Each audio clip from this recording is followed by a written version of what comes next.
ज्योति मंत्रा में आपका स्वागत है। लीजिए प्रस्तुत है अग्नि पुराण का 10वां अध्याय।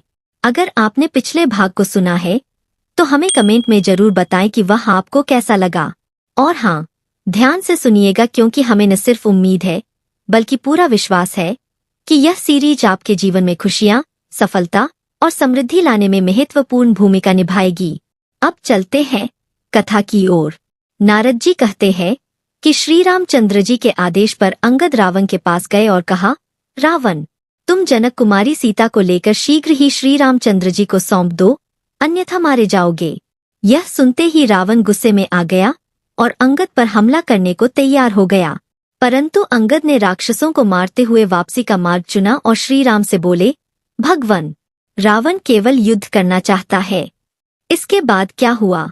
श्री राम ने वानर सेना के साथ लंका में प्रवेश किया और फिर शुरू हुआ वो घमासान युद्ध राक्षसों और वानरों के बीच।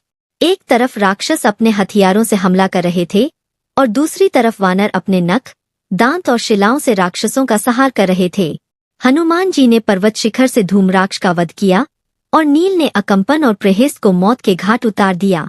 जब श्रीराम और लक्ष्मण को इंद्रजित ने नागपाश से बांध लिया था, तब गरुड़ के आते ही वे उस पाश से मुक्त हो गए।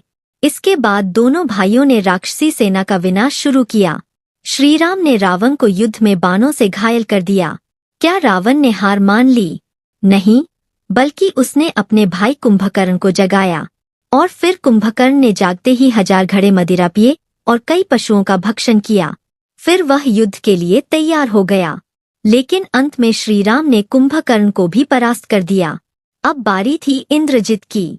मेघनाद ने भी श्रीराम और लक्ष्मण को बांध लिया, परंतु हनुमान जी द्वारा लाई गई विशल्या नामक औषधि से उनके घाव ठीक हो गए। अंततः श्रीराम और लक्ष्मण ने इंद्रजित को भी परास्त कर दिया। श्री रामचंद्र जी ने लंका का राज्य विभीषण को दे दिया और सबका विशेष सम्मान किया। फिर वे सीता जी के साथ पुष्पक विमान पर बैठकर लौट चले। मार्ग में वे सीता जी को प्रसन्नचित्त करते हुए वनों और दुर्गम स्थानों को दिखाते जा रहे थे। आखिरकार श्री रामचंद्र जी अयोध्या वापस आ गए, जहां भरत ने उनके चरणों में प्रणाम किया। फिर उन्होंने राज्य ग्रहण किया, यज्ञ किया और प्रजाजनों का पुत्रवत पालन किया। और इस प्रकार इस महान कथा का 10वां अध्याय संपन्न हुआ। अगर आप इस सीरीज के अगले अध्याय को सुनना चाहते हैं तो हमारे चैनल को सब्सक्राइब करें और बेल आइकन को दबाएं ताकि आपको नोटिफिकेशन मिल सके।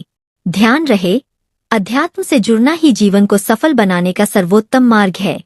तो खुद भी जुड़े और अपने प्रियजनों को भी जोड़े। अगले अध्याय में फिर मिलेंगे।